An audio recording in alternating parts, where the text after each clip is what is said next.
بسم الله والصلاة والسلام على رسول الله والحمد لله رب العالمين. أما بعد، السلام عليكم ورحمة الله تعالى وبركاته. إن شاء الله تعالى ما توحن كهذا بدونا شيء آدي مهمة. سيدي النبي صلى الله عليه وسلم متكنجري هداد ربتيد إن أركتيد النبي صلى الله عليه وسلم متكنجري فيديوغا هكفوغان.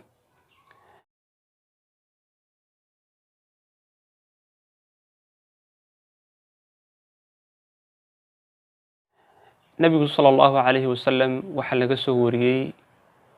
ayna ka qoreen ruwaadii xadiidku iyo sidoo kale taabiciintii ay bugtooda ku qoreen iyo kuwii fiqiga in nabigu sala allahu calayhi wasalam markii uu tukan jiray shay-iyadii uu samayn jiray ta koobaad niyadan ku bilaaban doonaa insha allahu tacaala. waxaa ku xigi doontaa takbiiratu lixraam iyadoo faatixadu la socoto. waxaa ku xigtaa rukuucda, waxaa ku xigi doontaa sujuudda, annagoo intaa wada mari doona insha allahu tacaala. ugu dambeynta aan idin tusi doono qaababka saxda ee uu qofku salaadiisa u tukan karo insha allahu tacaala. aan ugu dambeynta sawiraan ku tusinaya si fiican qofku meelaha uu ka tukanayo intaba insha allahu tacaala. ka koobaad, niyada waxa ugu fiican niyada uu qofku qalbiga ku qabanayo salaada uu tukanayo, si qofka uu ku garab tukanayo una xitaa tashwiish xitaa una qofkii salaadiisii uga qashqashin,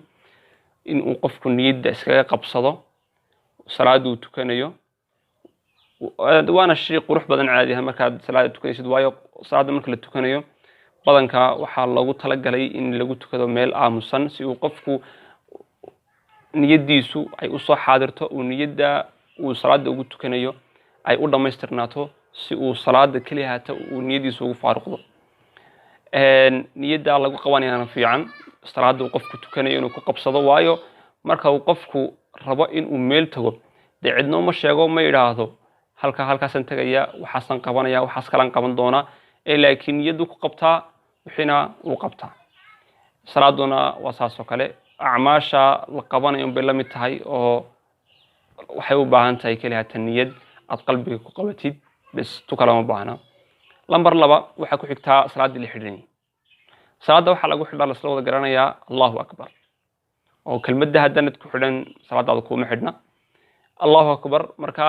haddaba gacmaha halkee la geenaya? gacmaha marka koobaad waxaa la geyn karaa halkaa dhagaha la gaarsiin karaa. 2 waxa bannaan in aad halkaa garbaha aad ka soo celisid gacmahaaga, halkaa garbaha ku siman gacanta, labada gacmood la tiraantooda meesha ku siman labada garbood inaad ka soo celisid. markaad xidhatid allahu akbar, gacmaha dhowr siyaabood baa loo qabsan karaa. sidaa waa loo qabsan karaa, gacanta dusheeda saa loo qabsan karaa, in iyadna gacanta dhexbartankeega la geeyo, ugu dambeyntiin halkaa ugu dambaysa la geeyo oo farta saas loogu dul qabto, farta saas loogu dul qabto, gacanta saas loogu dul qabto.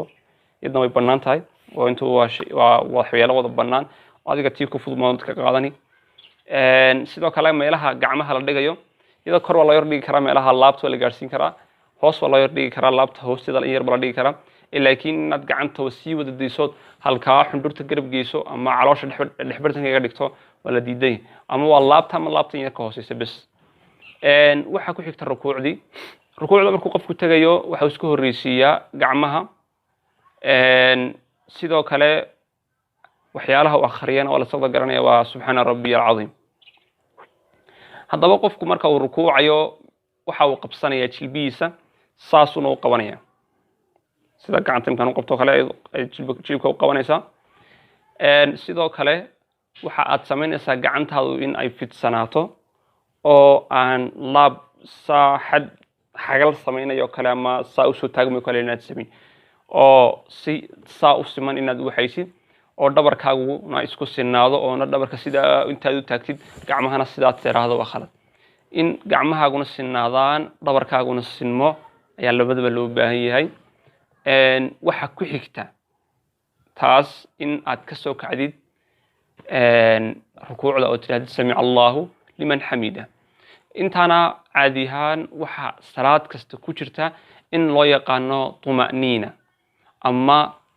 sugnaasho aad ku sugan tahay xaaladda aad joogtid inaad in yar ku yar nagaadid meelaha aduu ugu yaraan aan odhan karno 5 ilbiriqsi ilaa 6 ilbiriqsi ilaa 10 ilbiriqsi aad in yar yar sugaysid kadib aad Allahu akbar dambe ku xijisiinaysid waayo waxa la rabaa in cuntada wada hal mar kala talamadoo liqay qayb baa loo liqaa salaadana sidaas oo kale in aad qayb tukatid oo sidaas u ilaalisid oo salaada markastood in yar khushuuca in yar khushuuca aad marka dambe aad gaadhid heer sida rag laga soo wariyay in lug laga gooyo adigoo salaad tukanay ta ku xigta waxa ay tahay in aad rabtid in marka sami'a Allahu liman hamida aad in yar sugtid meelaha 5 ilbiriqsi ilaa 10 ilbiriqsi kadib aad sujuudi tagtid sujuuda marka tagaysid Allahu akbar wala oranaya gacmaha wala isku horeysiin karaa nabiga ka sugnaatay sidoo kale jilbahana way ka sugnaato jilbahan oo intaad u fariisato ayaad gacmaha ku xijisiin kartaa ma intaad gacmaha iska sii horiso jilbaha ku xijisiin kartaa inta waa sax hadaba nabiga sallallahu alayhi wasallam waxa la amray in uu sujuudo 7 xubnoodna uu ku sujuudo 7 xubnood hadaba maxay yihiin waxa isla socda inta wajigu waxa weeyaan waa halka sujuuda iyo sanka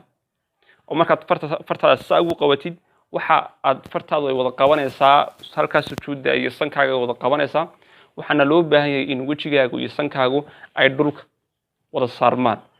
lambar 2 waxa ku xigta labada gacmood saas oo kale saadaltada intu gacmaha saas kala wadhay laakiin saana oran kartaa gacmaha inay saayihiin waxa ku xigta in jilbaha ay dhulka yaalaan haddii ay ku xanuunayaan dib male oo ka qaadi kartaayo la yukallifu Allahu nafsan illa wus'aha laakiin haddaad qaadir tahay oo kareysid isku khasab haddaad laakiin kareyn oo xanuun kugu tahay dib male waayo